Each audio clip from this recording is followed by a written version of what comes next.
What is a cybersecurity software engineer?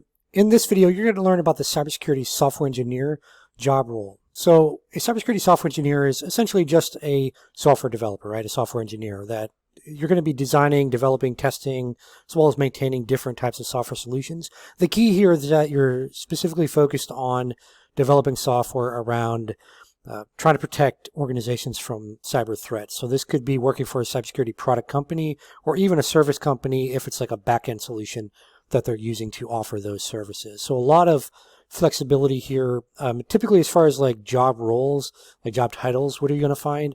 This may be called cybersecurity software engineer, but usually it's going to be called things like application security engineer, where you'll do more around penetration testing and testing software code versus actually writing the code all the time.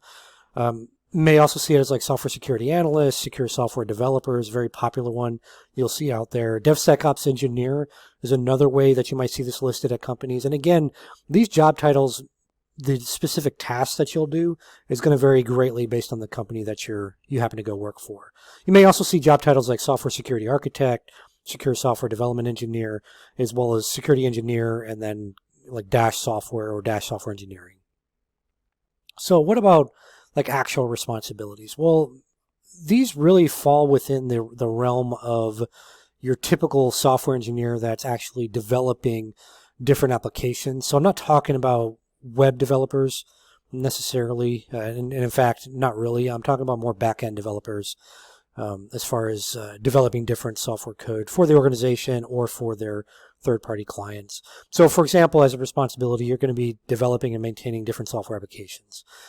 However, as part of this particular role, you're going to have a focus on security. So where we talk about things like DevSecOps and we're blending in security and essentially baking that in, that's really what you're doing. There's actually surprisingly a lot of software engineers that don't know anything about security, right? They're used to just being a creative mind, writing the software code. So if you can build a skill set of software engineering, so if you have a background in software engineering, then you tack on some security knowledge around that, especially around application security, you can really carve out a good career for yourself using the blend of those skills.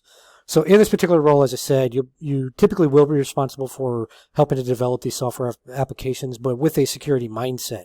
And you're often going to find yourself training your team members on the software development team and others around security and best practices. And so as part of that as well, depending on the specific job role you go into, you may have a component there that includes doing different types of security assessments. So doing things like penetration testing, or if you don't know what that means, just basically ethical hacking, or trying to break software to identify any vulnerabilities, any weaknesses in the function, or as well as the code of the software application itself. And then of course trying to fix those or identify the vulnerabilities, at least where you can identify different security controls that even if you don't fix it specifically in the software code, maybe there's a control in place that can be applied that will help protect against a specific attack from a threat actor. And then, of course, participating in whatever the software development process is, right? So if they're using something more agile, if they're old school and just using SDLC or something like that, hopefully they're not using waterfall method. So whatever the whatever the organization is using as kind of the overarching philosophy around their software development, you'll be involved in that. You'll of course be collaborating with different teams. That's just the nature of software development in general. But that will include the security team. So in some organizations, and in fact a lot of times these days, a lot of organizations still have the mindset of let's build this application, then let's bolt on security after the fact. In this type of role, you'll be streamlining and kind of taking the initiative of trying to develop software that's more secure from the start. So that way, when it actually gets out to customers, whether they're internal or external, it'll be more secure software and less likely that a threat actor can immediately start attacking it. So what about salary ranges? This one really kind of varies. I mean, if you look up different job postings and things like that, you're going to see a range around $95,000 to $140,000 per year here in the US. And that doesn't include like bonuses and things like that. I'll say realistically though, with this particular skill set, you're probably going to hit six figures, especially if you've already got a background in software engineering with 2 to 3 years experience at least. You probably hit six figures pretty easily, and it's probably going to be much higher than that 140,000 that you see, again, if you look up this particular job role out there. In the UK, around 35,000 to 65,000 pounds. Again, all these salaries always depend on where you work at, where you live at, and things like that. And then the average salary in India is going to be around 700,000 to 1.5 million Indian rupees. Now, as far as tools for this particular role, your typical IDEs, right? Your integrated development environments, a variety of those are out there, and you can just Google search if you don't know what that is. Version control systems, so things like Git, for example, might be things that you use. In fact, they more than likely will be things that you use. If you get involved in the application security testing side at all, so the pen testing stuff, you'll be using different tools like SAS tools, so static code analysis tools, dynamic analysis tools. So for example, some static ones are things like Checksmarks. SonarQube is another one. For dynamic ones, things like Burp Suite for testing web applications, or OWASP, they've got Zap, or things like Web Inspect, etc.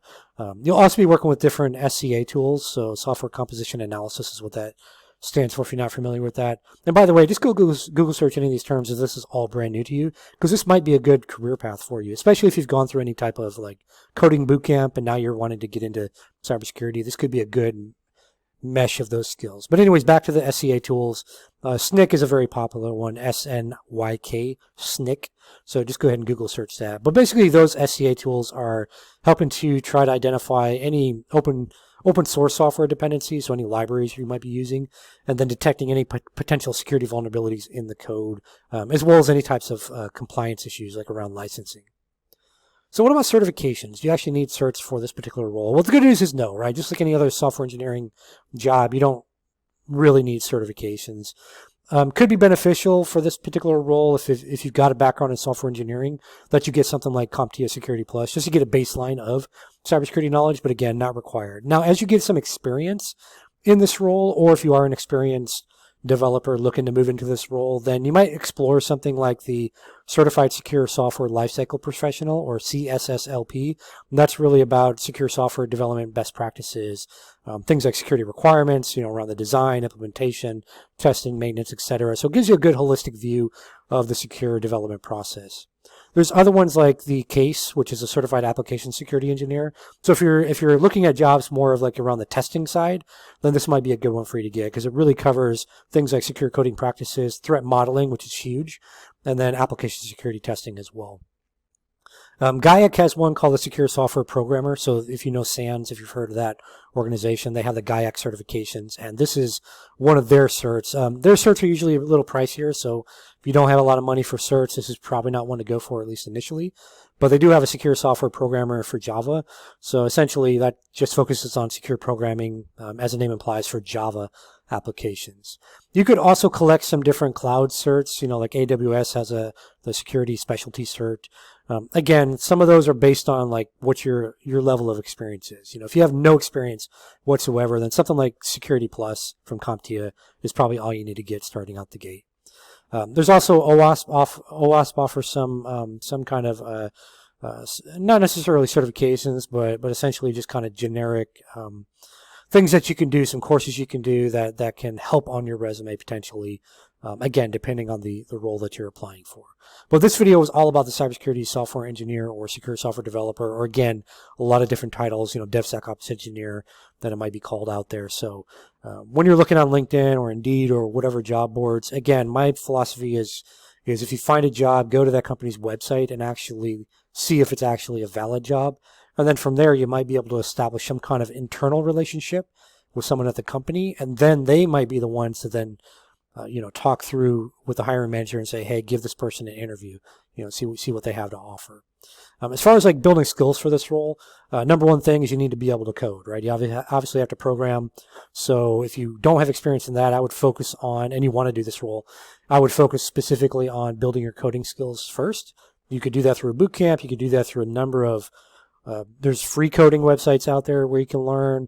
There's also paid, and I think there's free courses too, but there's paid courses on like udemy.com where you can go through and get some, hands-on skills, build some projects, things like that.